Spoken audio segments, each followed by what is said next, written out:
Eu preciso contar e falar do Bob Hoffman, Sim. porque ele é a base de tudo que eu defendo. O Bob, em 1967, lá na Califórnia, ele cria o processo Hoffman. E ele vai criar em cima de uma ideia de que nós temos 4 inteligências. Ele vai dizer, nós somos um ser só, dividido em 4 seres.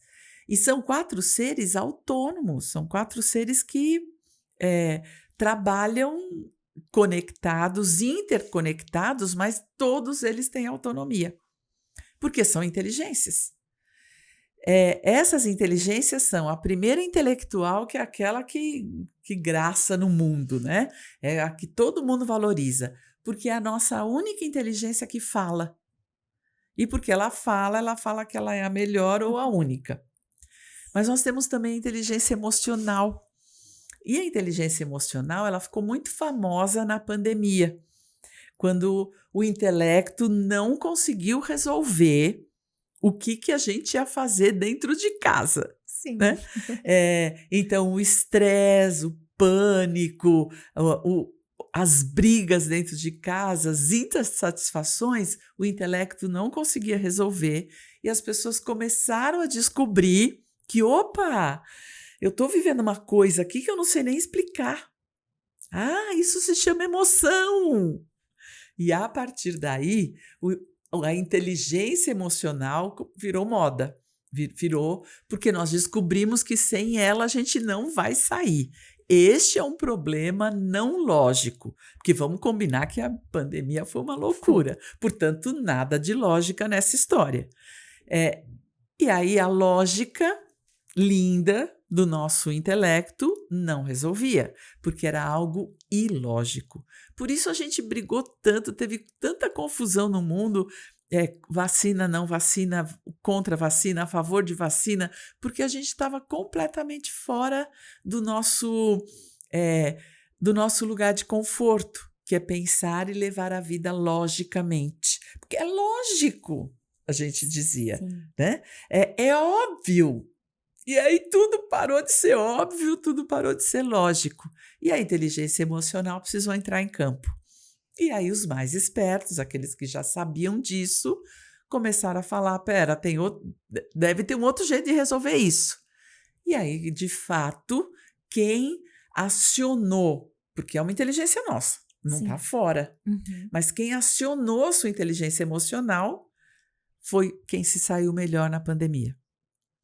O Bob vai dizer que a gente tem uma inteligência espiritual, que não tem conotação nenhuma com a religião, não está fora. Eu sempre digo isso, religião é religar. É ligar você com algo. Isso é religião. O Bob vai dizer, a sua inteligência espiritual é sua, não tem religião, não tem religar. E o nome da inteligência espiritual é conexão. Eu brinco dizendo que nós vamos precisar de mais 50 anos para entender a inteligência espiritual, porque a emocional a gente está começando a entender 57 anos depois que o Bob falou. Mas a espiritual a gente ainda está bem perdido. Eu falei, nossa, o que será que vai ter que acontecer para a gente entender sobre isso? Essa é a terceira inteligência. E essas 3 inteligências, elas habitam o corpo, que é a nossa quarta inteligência, é a inteligência física, que hoje, felizmente, nós estamos começando a acreditar que todas as inteligências abrigadas pelo corpo influenciam o nosso corpo físico, quer seja na saúde, quer seja na doença. Nós não acreditávamos nisso. A gente acreditava que mente e corpo eram coisas separadas, né? Então, durante muito tempo, a nossa medicina foi organicista.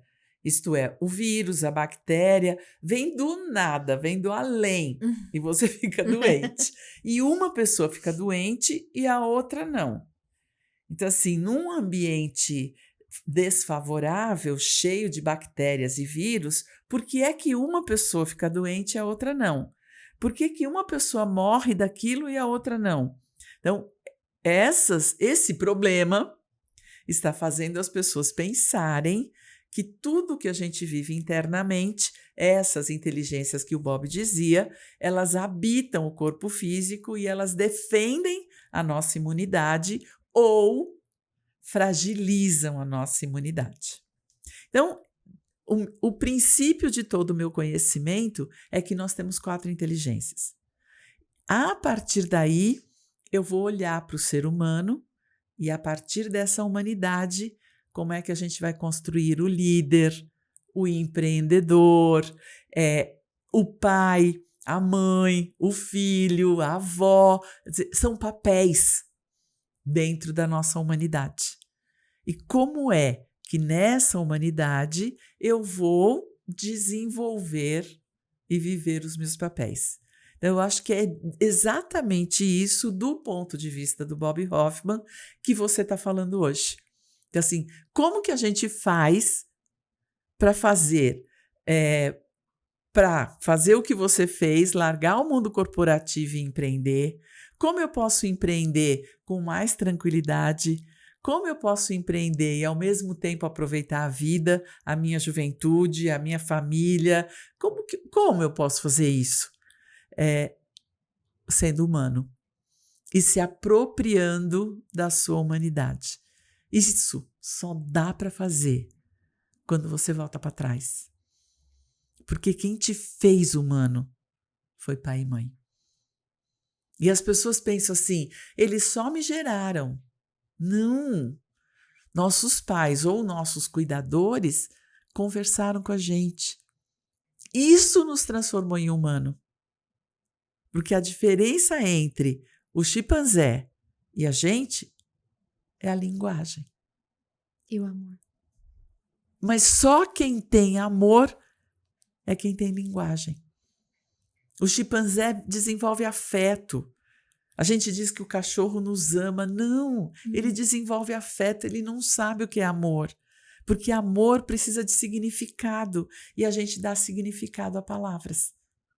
A linguagem. E isso, só quem fez isso foram os nossos cuidadores. Senão nós seríamos chimpanzés. E isso é ciência. Então, para ganhar a minha humanidade, eu preciso voltar para trás.